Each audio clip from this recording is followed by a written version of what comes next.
राष्ट्रपति जी का नाम तो याद है सब लोगों को। ऐसा तो नहीं है ना कि लोग मोदी जी को राष्ट्रपति भी समझ ले रहा है। इस देश में एक राष्ट्रपति भी है।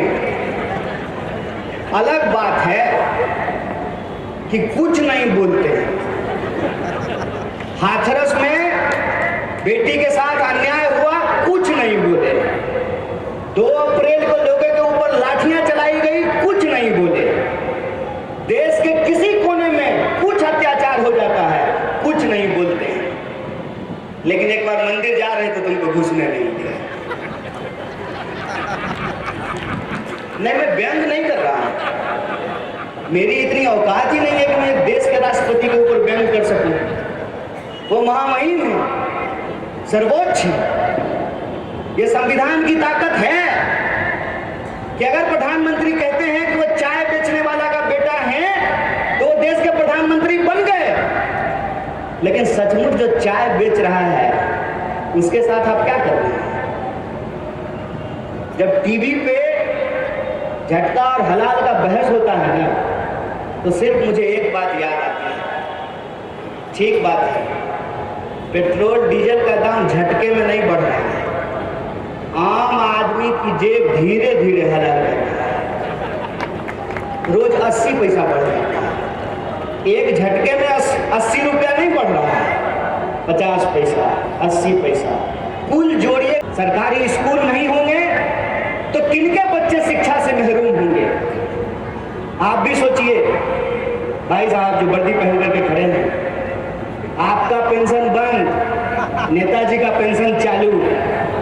प्रधानमंत्री को पेंशन मिलेगा लेकिन सिपाही को पेंशन नहीं मिलेगा।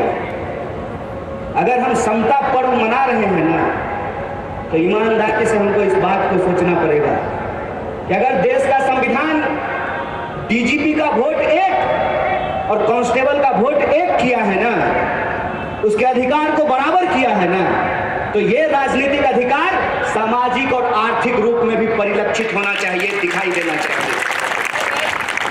हमको उस दिशा में आगे जाना है।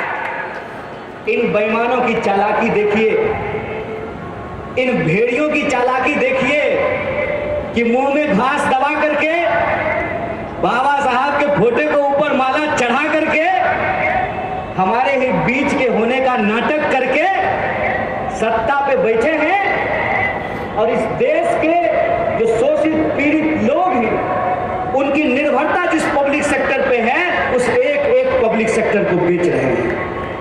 आप हमको सोच करके बताइए, जब एयर इंडिया भारत सरकार का नहीं है तो विमान मंत्री सिंधिया का लेकर के क्या करेंगे?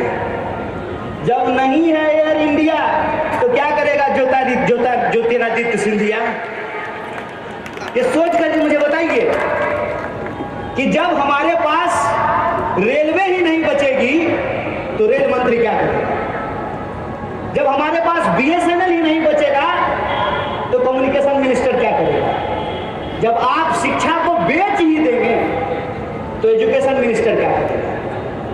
और कहते हैं कि सब कुछ के लिए आत्मनिर्भर बनो, तो आप भी आत्मनिर्भर बन जाओ। आपको भी देश का प्रधानमंत्री होने का क्या जरूरत है?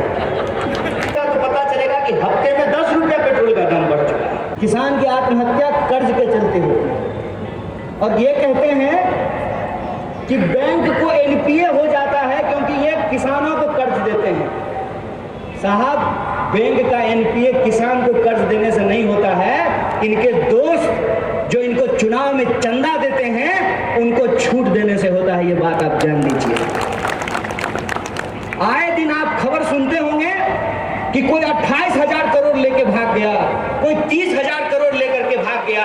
ये कौन लोग हैं? ये वही लोग हैं, कहते हैं डबल इंजन की सरकार। डबल इंजन की सरकार मतलब 4 लोगों का व्यापार। तो बेचता है अमित शाह और मोदी, 2 खरीदता है अंबानी और अदानी। यही सच्चाई है। बाबा साहब के लिटरेचर का भी दुरुपयोग करते हैं। मैं जो है एक सत्ता में बैठे हुए व्यक्ति का भाषण सुन रहा था। वो कह रहे थे कि बाबा साहब का विचार थॉट्स ऑन पाकिस्तान में जो लिखा हुआ है उसको पढ़िए। मेरा मन किया कि मैं रिमोट को यहीं पे पोज करूं और इससे पूछूं कि अरे सिर्फ थॉट ऑन पाकिस्तान ही